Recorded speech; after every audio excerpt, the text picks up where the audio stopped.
Hi everyone, MindFlareRetro here.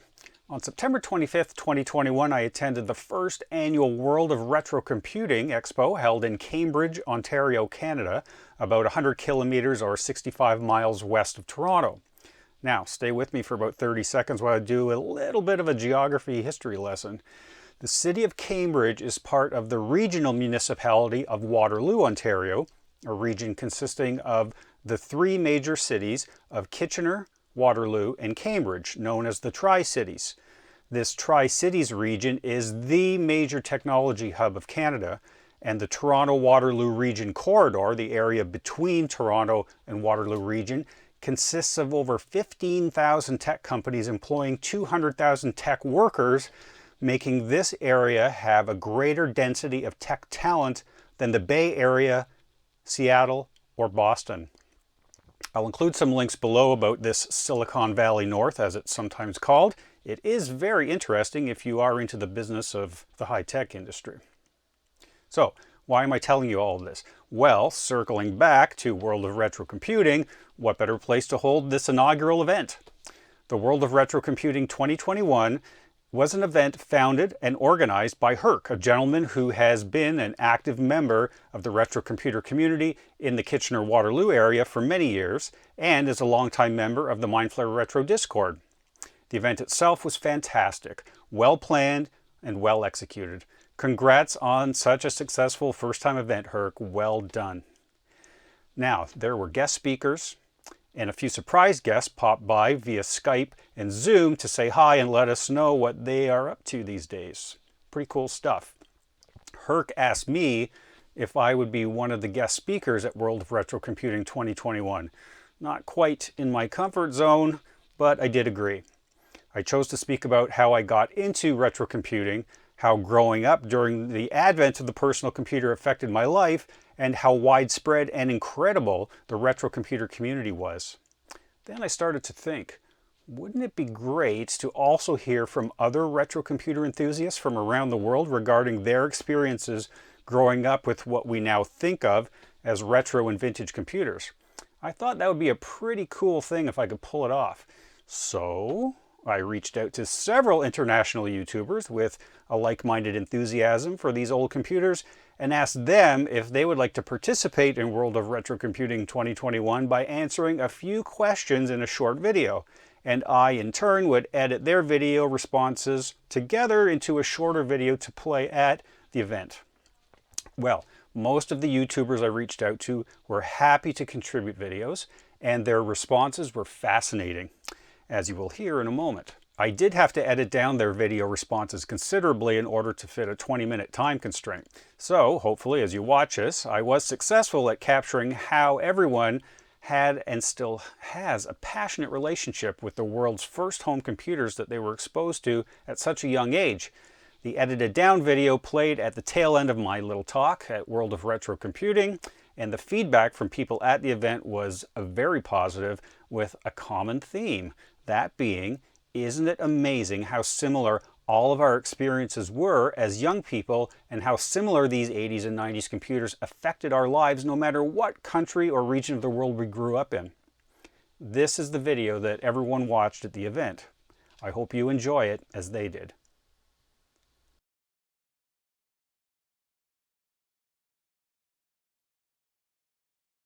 Well, hello. This is Adrian Black from Adrian's Digital Basement, coming to you from Portland, Oregon. Hello from Canberra, Australia. Hello from the Netherlands. Hello from Texas. Hello from Spain. Hello from Virginia, USA. Hello from Norway. Hello from the United Kingdom. Hello from Germany. Greetings from North Carolina. Hi, it's Robin from 8-Bit Show and Tell, sending greetings from Thunder Bay, Ontario, to everyone at World of Retro Computing down there in Cambridge. The year was 1982, and my father was running a video store in Montreal, where I lived at the time, and he had connections to be able to buy things at wholesale. He thought it'd be a good idea to buy me a Commodore VIC-20, and I was just 7 years old at the time, so he took a little bit of a gamble, thinking that maybe computers were the future, and I might be doing something with them later in life. Now, my first system back in the day was a Commodore 64, and it's definitely still a machine that I love and adore to this day. My first computer was an Atari 400. This Atari 400, in fact. And I love this machine. The first computer I ever had contact with was the Casio PB100 that my dad brought in one day around 1984. But what I consider my first true love, my first true computer, was this Amstrad CPC 6128. And it was love at first sight at a friend's house. Now, my first computer was a Commodore 64. Before that time, I'd had experience with the Atari 2600 and the Philips Video Pack, as we named it.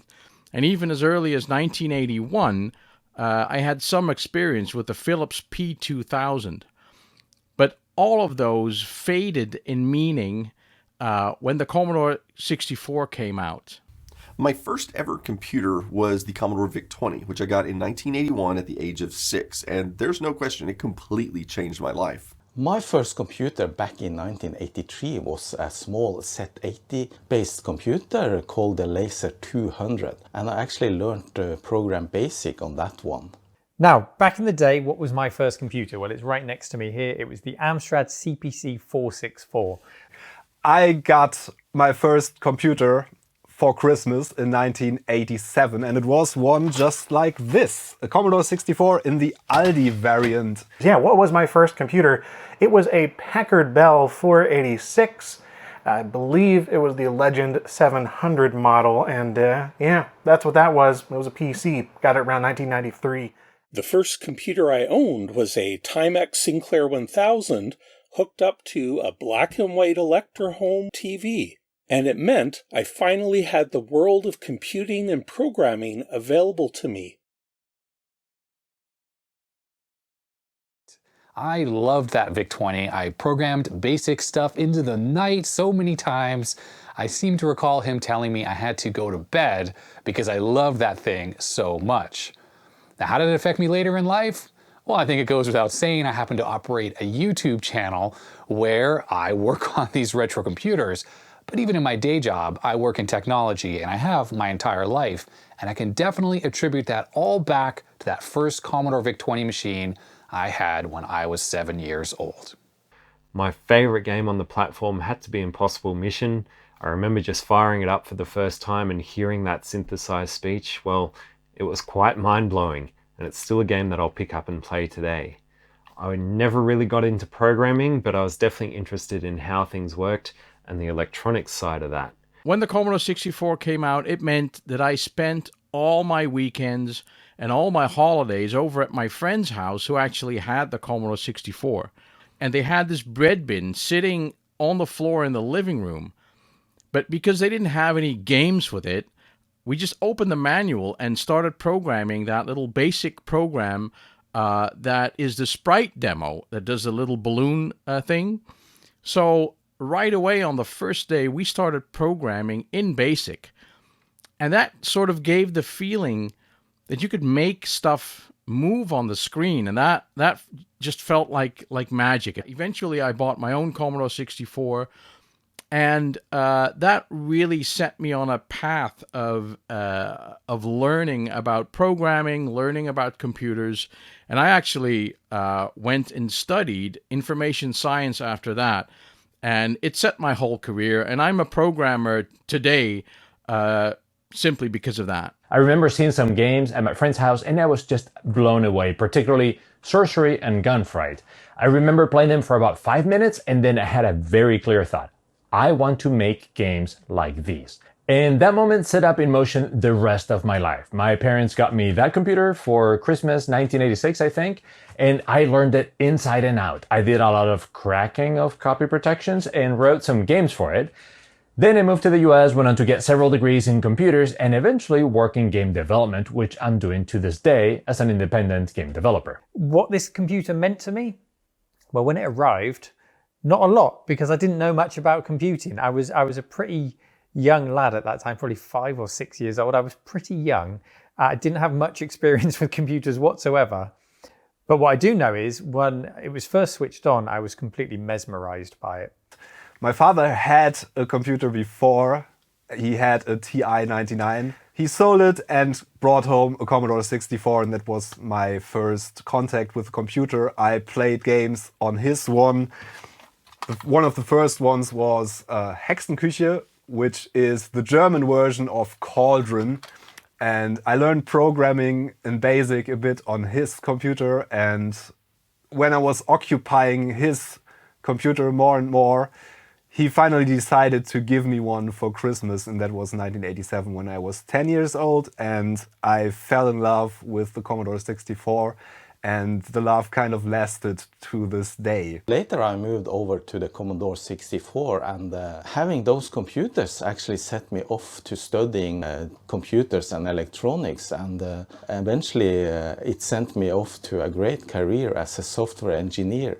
As a kid, I spent countless hours playing video games on it, but even more than that, it was the machine I first learned to program on. Thanks to books from my school and local libraries, I was able to learn Atari Basic, my Atari Basic cart right here, and that really helped lead me into an amazing career in IT and programming, as well as a lifelong love of electronics. I typed in this Etch-a-Sketch type program for it that allowed me to draw on the screen, and that opened up many new programming ideas to me, which I continued to explore on my next computer, the Commodore 64.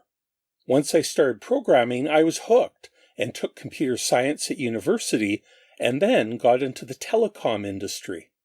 And what did it mean to me? Well, it meant absolutely everything.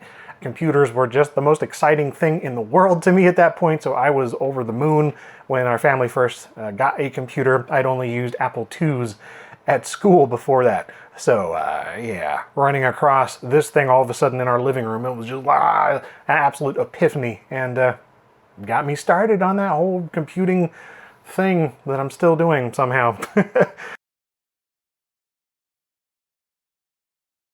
Well, a number of years passed and I was up here in Portland when a friend of mine, Dave Just Dave, hit me up and said that he saw a really cool Micron PC on Craigslist that was new in box. So I thought, that might be fun to kind of get back into that. And that was really the first computer that got me back into retro computers. Well, everything after that Micron PC I picked up here off Craigslist sort of spiraled out of control into everything I do now. The YouTube channel, and all the machines that are surrounding me in the basement down here. And as of a couple of years ago, the nostalgia bug bit me, as it does, and I bought myself another Commodore 64, and then had to buy a bunch of other Commodore 64s to repair that one. But that did lead me to starting up a YouTube channel and getting back into electronics repair. And it also introduced me to the awesome retro community, such as folks like yourselves. In the 90s, we upgraded to an MS-DOS PC, 386, and I went off to college, discovered Linux and Quake, and this machine spent a lot of time tucked away in my closet. But in 2015, I dug it out, fixed it up, composite modded it, and began to rediscover my computing and gaming roots, and once again, all the fun just came flooding back to me. Has the early exposure to 8-bit computers influenced my career? At this point, definitely yes, because I turned into a full-time retro YouTuber recently, which I would have never dreamed to do, but it's great fun and I enjoy it very much. After 2 decades of working in the IT industry, I'd started to get a bit burnt out. As many do in that career. And I wanted to rekindle that flame. I never thought going back to try and rekindle the flame would result in this. The whole idea was to reignite the flame so I can get back into the modern day IT industry. But my God, my skills have faded. I've been doing this for 4 years now. Hopefully I can continue wallowing in my pit of retro here. And really, that's what got me extremely excited to jump into retro collecting in adulthood, was the 8-bit revolution that I missed out on. I just sort of caught the tail end of by seeing Apple IIs in school as a kid. But, other than that, yeah, it's like discovering that there were things like the Commodore 64 I missed out on, and the VIC-20, and the ZX Spectrum, and BBC Micro, and all those that were just hugely exciting to me and really got me into collecting in the 2000s. From the C64, I got into the Amiga and eventually Windows and Mac machines, but I kept on coding my C64. And also in the 90s, I started collecting all the other computers and game consoles I had wished for in the 80s. I also continued with video game development. I eventually realized my dream of being a video game programmer, working on the C64 DTV with Jerry Ellsworth, and then getting into Game Boy Advance, Nintendo DS, and iPhone game development, and even doing some contract work on the C64 Mini and full size. So years and years passed.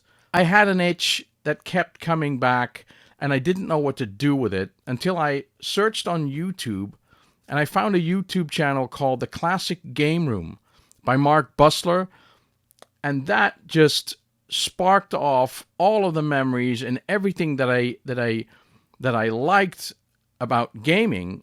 So I found a whole group of people online making YouTube channels, designing hardware, designing software. It's such a varied group. And I've met some of them. I've also met people that I've never seen before. People from Canada, people from the United States, from Scandinavia, from Japan to Australia, all over the world. I would have never known these people if it hadn't been for retro computing. And the other cool thing is that there's also a large group of young people who are coming in, who are learning about this platform of computing, that you can do stuff with yourself and you can make games and have fun with it. So that's, what the community is to me, is a bunch of people, like-minded people who don't mind being nerds and who really love the retro computing. So what does the retro community mean to me? Well, it tells me that there are other people that care deeply about the same thing that I care about, and hopefully it means that these computers that we grew up with will not be forgotten. We're passing our knowledge and experience on to future generations, which I really think that's important, that future generations be able to look back and see the types of computers that we grew up with. What does the retro computer community mean to me? It means everything. Whether I was doing this or not, I mean, before I started YouTubing, I just loved the community. I loved the acceptance of the hobby. I didn't know anyone really in real life before I started YouTubing who was into retro. So that online community was so welcoming when I first approached it. It embraced me, and I've made a huge number of friends through it. The retro computer community in general has been amazing. People are very open and willing to share everything that they know with others. So I am thrilled to be able to give back to that community as well with my videos. I've had amazing opportunities to connect with other people in the vintage computing hobby. I've acquired machines that I always lusted after as a kid, as well as plenty of machines I never even knew existed until I really got into this hobby. And it has really been an amazing thing for me, especially during the past couple of years of this pandemic. Being able to connect with this community has been such a lifesaver, and I'm so grateful for everything that the community and these machines have brought me. And what does the retro computer community mean to me? Absolutely everything. I would not be doing what I do, making LGR things and covering old hardware and software and all this stuff, without the community. Like, the entire reason that I have a job right now is because of the community being very supportive and, sending things in or offering help and assistance. It's immeasurable, and I would not be nearly half as knowledgeable as I've luckily been able to become without folks blazing the trail and doing, honestly, most of the work years ago that I can jump in on and then learn from myself, and then just hopefully build upon it and show some things that haven't been documented, having been inspired by others in the community that have come before. Along the way, I've made many friends, both online and at the various retro events I attend, and those friends are a huge part of the fun of this hobby, so enjoy each other's company. As far as the retro community at large, as in around the world, it's just amazing to me that there are so many cool projects being worked on with regards to these old machines. Who would have thought that modern things would still be made for all these ancient computers, from games to hardware to documentation, and just people pushing these machines beyond the limit of what they were designed to do. It's simply amazing.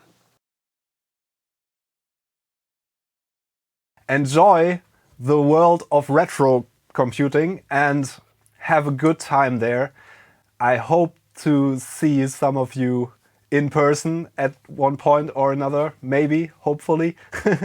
In the meantime, if you feel like it, you can check out my YouTube channel. It's just called Jan Beta. Have a good convention. Well, turns out I'm not going to be there this year, but maybe next time, eh? So a big thanks to everyone. I hope you enjoy the festivities. And if you want to find me, you can find me on YouTube at The Retro Channel and Twitter at The Retro Channel. Thank you very much. Bye. I hope you all have a great time there. I hope you're all keeping safe and well. And I'll wait for that invite. I want to come over to Canada. Invite me to the World of Retro Computing 2022, please. I'll jump on a plane and I'll be there. Have a great time, everyone, and take care. Bye-bye. If you'd like to check out some of those videos, search for Noel's Retro Lab on YouTube or Twitter. That's probably the easiest thing. And that's it. Thanks for having me over. I wish you all a fantastic World of Retro Computing event. I really wish I could be there with you this year, and actually I may be able to be there next year. We'll see. Anyway, bye-bye. Thank you for letting me be part of the inaugural World of Retro Computing, and I wish you all a lot of fun. And if you have the time, go on YouTube, look for the Highlander, and perhaps I'll see you there. Thank you. All right, so yeah, thanks for letting me be a part of the inaugural World of Retro Computing here in 2021. I hope it's an awesome show. Everybody have fun doing computing things, and yeah, if you want to watch LGR stuff, just type in LGR on your socials or YouTube or whatever. It's mostly YouTube is what I do. So anyway, thanks for watching. Have a good one. Alright, thanks for having me here at the World of Retro Computing 2021. I wish you all the best and hope you have great fun at the event. Please visit me at youtube.com/arcticretro. And so, thank you for letting me be a small little part of the world of retro computing, and I hope you guys all have a great time. I'd like to say thanks for letting me be a part of the inaugural World of Retro Computers 2021, and I wish everyone a wonderful rest of the conference while you're there. Also, you can check me out on my YouTube channel if you so desire. It's at Adrian's Digital Basement, and there's also a second channel, Adrian's Digital Basement 2, but it's the square brackets, like from an Apple II. Anyhow, thanks very much and have a wonderful time. I really hope that everyone has an amazing time at this inaugural event. I'd like to thank MindFlareRetro for inviting me to be a small part of this, as well as making amazing t-shirts. And I hope everyone has an amazing time and continues to always love everything that these old machines have to offer. Thank you.